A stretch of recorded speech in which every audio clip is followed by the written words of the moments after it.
बिस्मिल्लाहिर्रहमानिर्रहीम अस्सलामुअलैकुम। It's me Irtaza Lagari. कुर्बानी सीज़न 2025 का इख्तिताम हुआ, लेकिन इस वीडियो में हम उन तमाम फैक्टर्स को डिटेल से डिस्कस करेंगे कि ये सीज़न कैसा रहा, इसके आउटकम्स क्या रहे और नेक्स्ट आप दोस्तों को क्या करना चाहिए। लेकिन मैं स्टार्ट करूँगा एक छोटी सी कहानी से जिसका मैं ऐनी शाहिद हूँ, जो आपको इस सीज़न का एक निचोड़ दे देगी। मैं एक ऐसे बंदे को जानता हूँ जिसके पास एक बछड़ा था। कुर्बानी से 3-4 महीने पहले वो आदमी ये सोच रहा था कि मेरा ये जानवर 3.5-4 लाख का सेल हो जाए तो मज़ा आ जाएगा। बिलाखिर टाइम करीब आता गया, जब एंड पर तकरीबन यूँ समझ लें कि ईद को 1.5 से 2 महीने रह गए। मैंने उस बंदे से पूछा कि ये जानवर अब आप इसकी डिमांड क्या कर रहे हैं। उसने कहा 7 लाख रुपए। मैंने कहा चलें ठीक है, कुछ दिन तक इसका दिमाग ठीक हो जाएगा। लेकिन ईद से 1 महीने पहले जब उस बंदे ने लोगों से रेट बताना शुरू किया लोगों को, तो वो डिमांड कर रहा था 14 लाख रुपए।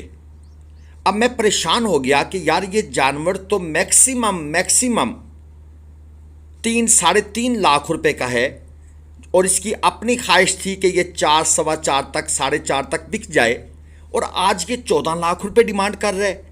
ये कैसे होगा। और बिल आखिर एक ऐसे व्यापारी ने जो खुद भी लालची था, उसने उस जानवर को 4,40,000 रुपये में ख़रीद लिया। और आज की डेट में, बिल्कुल आज, वो आदमी जिसका बछड़ा था वो ये बैठकर अफसोस कर रहा था कि मेरे बछड़े को एक दफ़ा 7 लाख भी रेट लगा था, मैंने वो नहीं दिया। अब आपको बात समझ आ रही होगी कि ये असल में मसनूई महंगाई थी। वो जानवर जो ईद से 3-4 महीने पहले मालिक सोचता है कि 4 लाख तक चला जाए तो मज़ा आ जाएगा, उस जानवर का ईद से पहले उसने 14 लाख डिमांड करनी शुरू कर दी, जैसे लोगों के पास पैसे दरख्तों से उतर रहे हैं। और वो लालची व्यापारी जिसको ये अंदाज़ा नहीं था कि आगे जाकर क्या होना है, उसने 4.5 लाख का परचेज़ किया और बेचा शायद उसको 3.25 या 3.5 लाख में है। स्टोरी सुनने के बाद आपको सूरत हाल समझ आ जाएगी। लेकिन एक क्वेश्चन और है।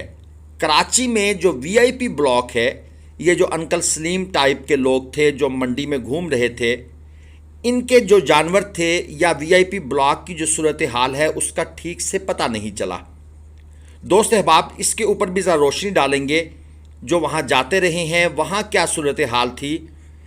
आज मैंने एक वीडियो देखी कि वो अंकल सलीम एक बछड़े का 1,05,00,000 मांग रहे थे, और वहाँ पर यकीनन इस तरह के और बड़े बछड़े मौजूद होंगे, तो प्लीज़ उसके बारे में भी बताइएगा। एक क्वेश्चन या एक बात जो दोस्त अक्सर करते हैं, यूट्यूबर्स भी एक वजह हैं ये रेट को इंक्रीज़ करने की। 100% मैं आपके साथ एग्री करता हूँ, यूट्यूबर्स एक वजह हैं, लेकिन उसमें आपको कुछ कैटेगरीज बनानी पड़ेंगी। मैं देखता हूँ मुल्तान मंडी में ख़ास तौर पर 2-4 ऐसे बड़े व्यापारी हैं जिनकी वीडियोस चंद यूट्यूबर हजरात बार बार डिस्प्ले कर रहे होते हैं। अब आपको ये खुद से कैटेगराइज करना पड़ेगा। कराची में जब पहली गाड़ी आती है तो यूट्यूबर्स की एक लाइन होती है जो बता रही होती है गाड़ी सक्खर पहुंच गई, गाड़ी हैदराबाद पहुंच गई, गाड़ी अब चंद सेंटीमीटर दूर रह गई है, अब नैनो सेंटीमीटर दूर रह गई है। तो ये सारी इन्फॉर्मेशन देने वाले लोग एक हाइप क्रिएट करते हैं। तो यूट्यूबर्स बिल्कुल इसकी एक रीज़न है। ये चीज़ अब आपने खुद से निकालनी है। भाई सिंपल सी बात है, यूट्यूब चैनल पर खिदमत खल्क कोई भी नहीं कर रहा। व्यूज़ की गेम है और आप लोग व्यूज़ देने में माशाल्लाह बड़े फराख दिल हैं। तो जैसे जैसे लोगों को व्यूज़ मिलते जाएंगे, ये धंधा गंदा ज़रूर होगा, लेकिन ये रुकने वाला नहीं है। अच्छा, क्या अबलक की, नुकरे की, गुलाबी की मार्केट ख़त्म हो जाएगी, या इससे जो नॉर्मल माल है उस पर भी असर पड़ेगा? दोस्तों, असल में अबलक, नुकरे और गुलाबी की जो मार्केट है, इसी ने आपके नॉर्मल माल पर बुरा असर डाला है। अब ट्रेंड ये चल पड़ा है कि लोग पहले नॉर्मल बछड़े 10 से 15 डालते थे, और हर बछड़े के पीछे 25 से 30 हज़ार रुपये प्रॉफिट कमाते थे। 2 ढाई 3 लाख रुपए का सीज़न बन जाता था, जिसके जानवर जितने ज़्यादा होते थे, कोई 3, कोई 4, कोई 5 लाख रुपए कमाकर कुर्बानी पर मुनासिब रेटों पर जानवर सेल करता था। जब से ये अबलक नुकरा गुलाबी आया है, लोगों में ये बात फैल गई कि भाई उसके पास तो एक नुकरा था। कितने में ख़रीदा था उसने? 4.5 लाख में। बेचा कितने है? वो कराची लेकर गया है, उसका 18 लाख का सेल हुआ है। अगले बंदों ने सोचा 4.5 लाख का लिया था, या 2.5 लाख रुपए खिला गया होगा। 7 लाख रुपए जानवर टोटल खर्च हुआ और 14 में बेच कर आया है, 7 लाख रुपए प्रॉफिट। और हम 15 जानवर पाल कर भी 2 से 2.5 लाख। लोग इस ट्रेंड में मार खा गए। अच्छा, और जैसे अबलक नुकरे गुलाबी का मार्केट में रेट अप हुआ, तो उसके साथ साथ जो नॉर्मल माल था, जो पहले 40-42 हज़ार रुपये मन मिल जाता था, वो जानवर भी यकदम 60, 50, 55, 65, 70 हज़ार रुपये मन की तरफ चला गया। क्योंकि नुकरे गुलाबी अबलक की जो मार्केट थी वो 90 हज़ार से लाख रुपये मन तक चली गई। तो ये भी एक रीज़न है। अच्छा, अब हम देख रहे हैं तकरीबन 30% माल जो है वो वापस चला गया है। अब ये माल किधर जाएगा? यकीनन जिसका लॉस होता है उसका जो दुख है वो अपनी जगह पर कायम है। हम किसी की बर्बादी पे या किसी के लॉस पर हम बिल्कुल खुश नहीं हैं। हम उस पर कहका नहीं लगाएंगे। मैं कुछ व्लॉगर्स को देख रहा हूँ जो कह रहे हैं कि मुझे तो बड़ा सुकून आया है, ये हो गया है, वो हो गया है। भाई, लॉस किसी का भी हो, लॉस होता है, लेकिन असल ये है कि रूट काज क्या है। रूट काज यही थी कि वो 4 लाख वाला जानवर 14 लाख में सेल करना चाह रहे थे। और यहाँ पर एक और चीज़ भी है, शायद किसी ने कोई वीडियो देखी होगी, कराची मंडी में किसी यूट्यूबर ने लगाई होगी, मैंने नहीं देखी, कि व्यापारी हजरात कराची वालों की तौहीन कर रहे थे। यानी कि किसी ने रेट लगाया तो उसी ने कहा जी कि जाओ जाके बकरा ख़रीदो, ये तुम्हें मैं नहीं दूंगा। भाई, ये एक सैंपल वीडियो तो हो सकती है, लेकिन सारे व्यापारी तो ऐसे नहीं होंगे, सारे ऐसे नहीं होंगे। क्योंकि ये रूल भी नहीं है कि आप एक बंदे का जो काम है उसकी बेस पर आप सबको जज करना शुरू कर दें। नहीं, ऐसा नहीं हो सकता। तो इस चीज़ को भी जहन में रखें।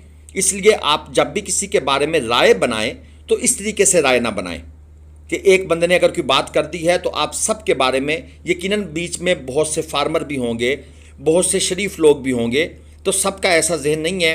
हाँ, मुनाफाखोरी में तकरीबन सब ने अपनी तरफ से हिस्सा पूरा डाला होगा। अच्छा, अब ये शौकीन कहाँ चले गए हैं? मैं तो ये चैनल ही शौकीनों के लिए चलाता हूँ और हम तो काम ही शौकीनों के लिए करते हैं।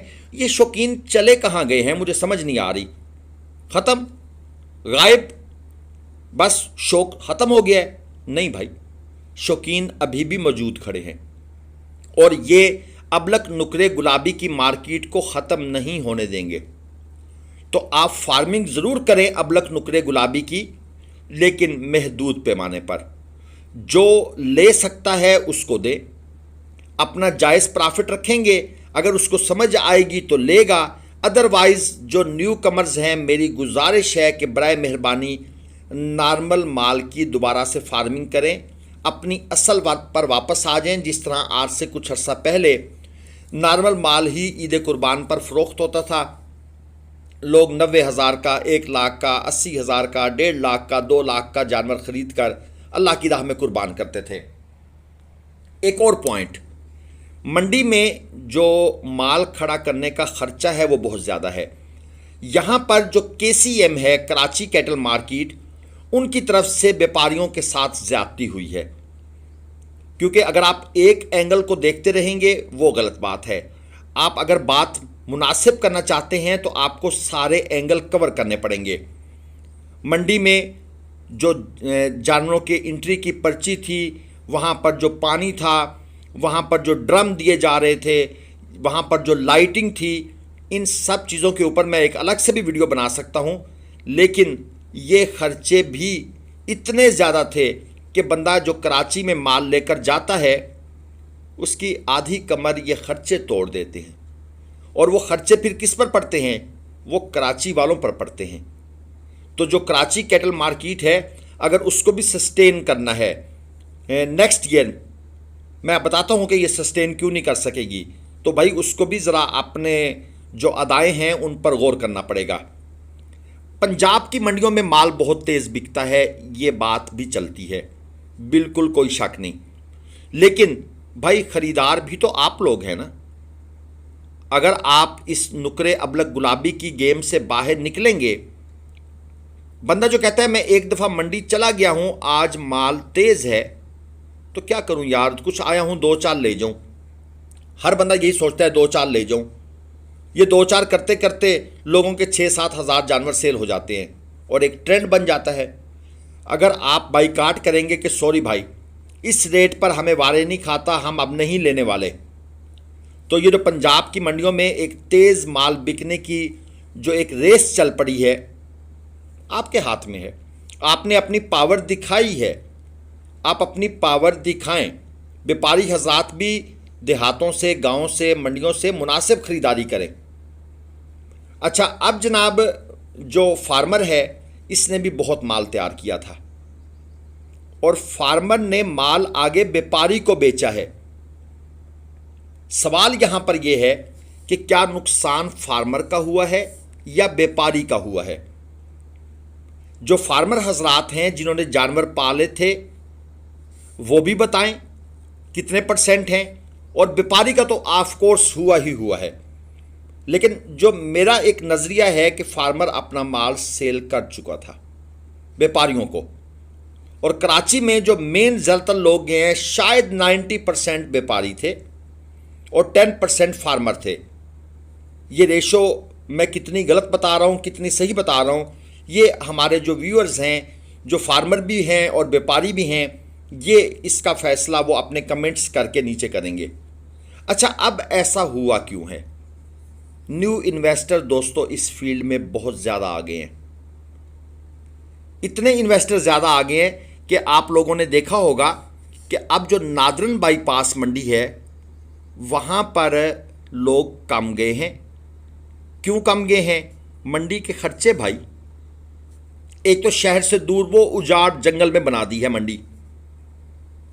मोटरसाइकिल की एंट्री फीस सुना है 1500 थी, कार की सुना है 3000 थी, और वहाँ से जानवर घर लेकर आने का जो किराया लग रहा था वो 5000 लग रहा था। लेकिन भैंस कॉलोनी, मलीर मंडी, अली गोठ मंडी, खुरमाबाद मंडी और फिर कराची के मकामी लोगों ने अपने बाड़े बनाए हुए थे, वहाँ पर वो माल मुनासिब रेट पर देते रहे। इसलिए जो नादरन बाईपास मंडी है मुझे इसका मुस्तकबिल मखदूश नज़र आ रहा है। और ये जो न्यू इन्वेस्टर हैं इन्होंने शहर के अंदर मुख्तलिफ पॉइंट्स पर अपने जानवर सेल किए और मुनासिब रेट पर सेल किए। और ये जो नादरन बाईपास मंडी के खर्चे थे, लोगों ने कहा हमारा दिमाग ख़राब है, वहाँ कार पर जाएंगे 3000 पर्ची दें, वहाँ से एक जानवर ख़रीदेंगे 5000 उसका भरें, 5 और 3 8000 पे 1500 2000 का पेट्रोल ज़ाया करें, टाइम अलग से वेस्ट करें। तो लोग उस तरफ जाना भी नहीं चाहते थे।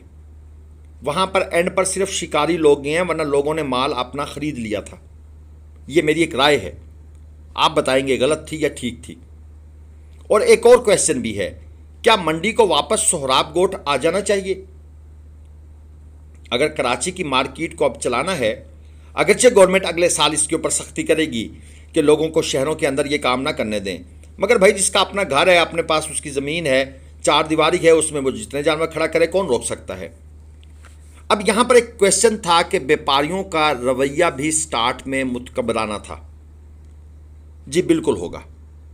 मैं यहाँ पर आपको कहता हूँ कि आप वैसे भी बदतमीज़, झगड़ालू, इस बंदे से तो आप डील नहीं करेंगे, और झगड़ा नहीं करना किसी से, मगर डील ना करें। डील आप उससे करें जो नरम मिजाज हो, जो बुज़ुर्ग आदमी हो, जो फार्मर हो, जो अपना माल लेकर आया हो, उसको आप अपना प्यार से रेट लगाएं। उसको समझ आपको आती है तो ठीक है, लेकिन अगर एक बंदा ज़रा शो ऑफ कर रहा है, उसकी लैंग्वेज अच्छी नहीं है, जिसको हम कहते हैं गंदी ज़ुबान का मालिक है, सख्त अल्फाज बोलता है, नखरे कर रहा है, आप उसको वैसे भी शट अप कॉल दे सकते हैं, और आपने दी है इस दफ़ा। आपने ऐसे लोगों को शटअप कॉल दी है, ये लोग अपना माल वापस लेकर जाए।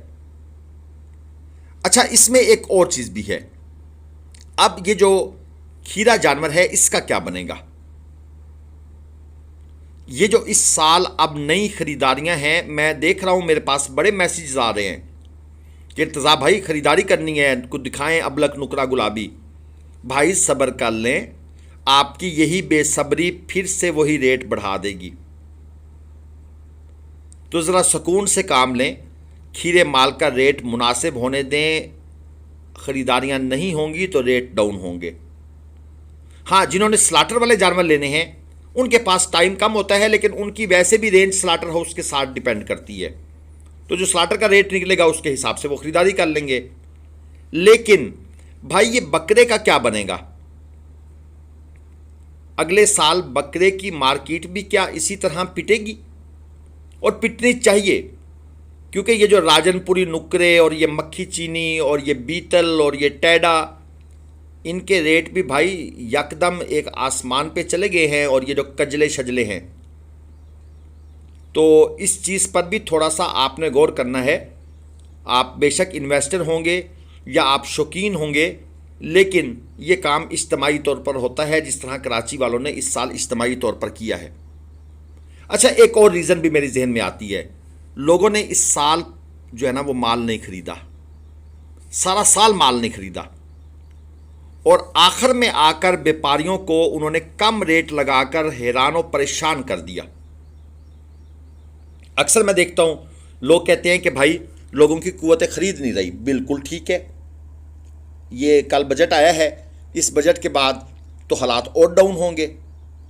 और यकीन करें, ये एक मसनूई महंगाई थी, बिल्कुल मसनूई महंगाई थी। भाई कल मंडी में जानवर बिक रहा है 700 रुपये किलो। आज एक रात में क्या हुआ कि 750, अगले हफ्ते 800, उससे अगले हफ्ते 850।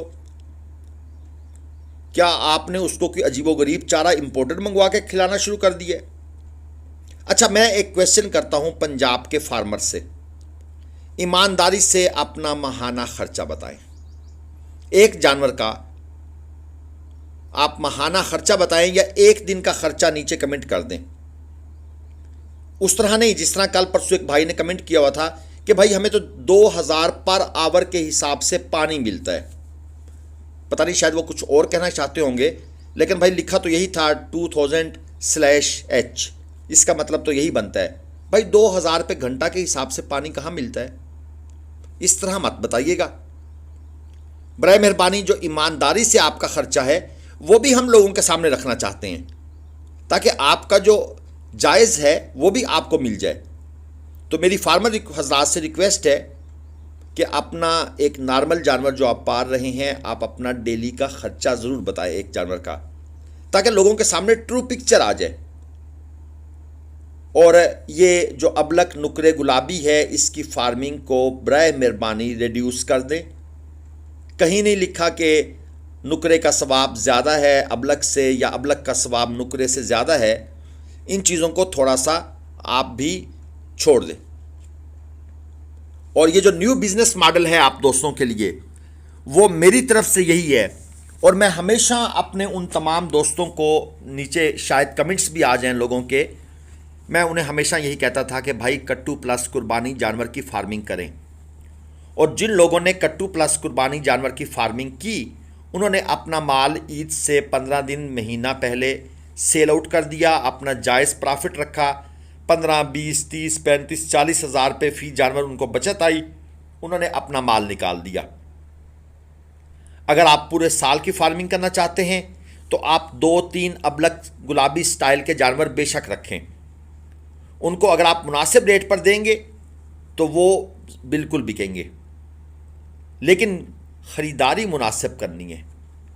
क्योंकि मैं कल भावलपुर मंडी गया हूँ, वहाँ पर जाकर मुझे जो व्यापारी हजरात से रेट सुनने को मिले हैं वो अभी भी वही हैं जो पुराने थे।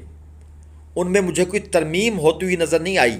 हाँ, ये बात ज़रूर थी कि व्यापारी हजरात अब रेट उस घन गरज के साथ नहीं मांग रहे थे। अब उनकी आवाज़ वो लाउड नहीं थी, अब उनकी आवाज़ में वो तंतना नज़र नहीं आ रहा था जो हमें ईद से हफ्ता पहले नज़र आ रहा था।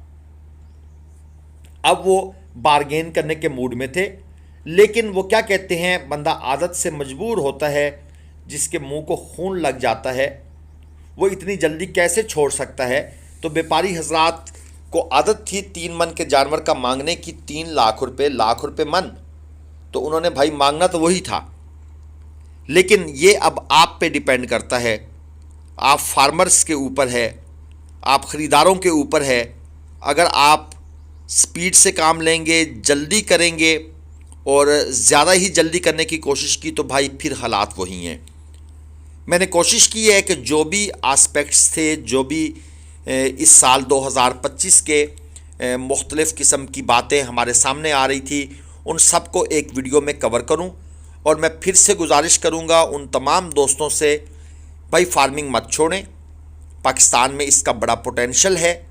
सिर्फ आप जो आपकी पोटेंशियल मार्केट है वो कौन सी होनी चाहिए, पाकिस्तान के 90% वो लोग जिनके पास माल कम है, जिनके पास पैसा कम है, जो अफोर्ड नहीं कर सकते, आप उन लोगों के लिए फार्मिंग करें। ये वाले जो जानवर हैं ये उन 5% के लिए आप ज़रूर पालें। हो सकता है आपके छक्के लग जाएं, लेकिन उन 5% से छक्के लगाएं। बाकी 95% आवाम जो है वो गरीब है, और गरीब का जब मीटर घूमता है ना, तो फिर उसके बाद होता क्या है, जो कराची के दोस्तों ने इन लोगों के साथ किया। और मेरी ये प्रिडिक्शन भी थी, बहुत पहले से प्रिडिक्शन ही थी, मैं कंफर्म तो कोई बात नहीं कह सकता, यकीनन गैब का इल्म अल्लाह पाक के हाथ में है। मैं कहता था, मुझे अंदाज़ा था, मुझे लग रहा था कि भाई ये जो 90,000 से 1 लाख, 1 लाख से 1.5 लाख, 1.5 लाख से 2 लाख रुपए मन की गेम शुरू हो गई है, ख़रीदेगा कौन? ये भी तो बताए ना कि वो मार्केट में कहाँ से आए हैं लोग जो US डॉलर में कारोबार करते हैं, अमेरिकन डॉलर के बाद फिर पाउंड्स में काम करते हैं, यूरो में काम करते हैं। पाकिस्तान में तो वो लोग बहुत कम हैं। लेकिन दोस्त ने कहा जी नहीं, बस अब हम ख़रीदेंगे, वहाँ पर हमारा हो जाएगा, ये है वो है। बहुत रोका लोगों को, बहुत रोका। जिनको समझ आ गई उन्होंने उसके मुताबिक काम किया, जिनको नहीं समझ आई वो फिर रिज़ल्ट उनके सामने है।